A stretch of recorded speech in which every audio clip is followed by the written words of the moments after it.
బులెటిన్లో breaking news. Vijayawada మేమంతా సిద్ధం బస్సు యాత్రలో సీఎం జగన్ పై రాయితో దాడి జరిగింది. బస్సుపై నుంచి సీఎం జగన్ ప్రజలకు అభివాదం చేస్తున్న సమయంలో అత్యంత వేగంగా కనుబొమ్మకు రాయి తగిలింది. దీంతో జగన్ ఎడమ కనుబొమ్మపై గాయమైంది. జగన్ పక్కనే ఉన్న ఎమ్మెల్యే వెలంపల్లికి కూడా గాయమైంది. వెంటనే సీఎం జగన్ కు బస్సులో వైద్యులు ప్రథమ చికిత్స అందించారు. ప్రథమ చికిత్స తర్వాత మళ్లీ బస్సు యాత్ర కొనసాగిస్తున్నారు సీఎం జగన్.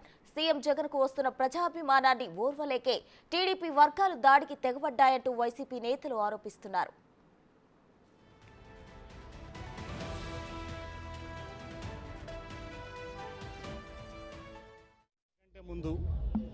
ఇంత ముందు కంటే కూడా ఎక్కువ సీట్లతో మళ్ళీ ప్రభుత్వాన్ని ఫామ్ చేయబోతున్నారు.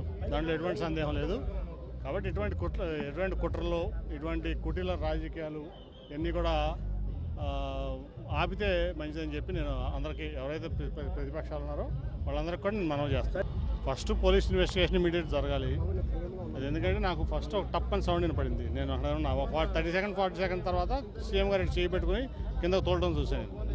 నేను ఇంకా ఇదైందనుకుంటే ఈలోపు దెబ్బ వెళ్ళి పక్కనే వెలంపల్లి గారికి కూడా కంటికి చాలా తీవ్రమైన గాయం అయింది. వాళ్ళ ఇది చాలా తీవ్రమైన పరిణామం, మామూలు పరిణామం అట్లాగే ఉంది కదా. ఇప్పుడు నేను అనుకుంటా ఏంటంటే, ఇప్పుడు వివేకానంద స్కూల్ ఉంది పక్కన, టార్గెటెడ్గా చేయకపోతే అది జరగదు. అది కంపల్సరీ ఏదో కుట్ర ఉంది దీంట్లో.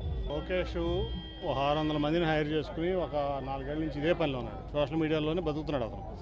కాబట్టి అతను సోషల్ మీడియాలో ఇటువంటి పనులు చేపిస్తాడు, ఎవరి మీద చేపిస్తాను అలవాటు పడిపోయాడు అతను. సో ఇటువంటి దుష్ప్రచారాలు ఇటువంటివన్నీ చేయడం అతనికి అలవాటైపోయింది లోకేష్ అనే వ్యక్తికి.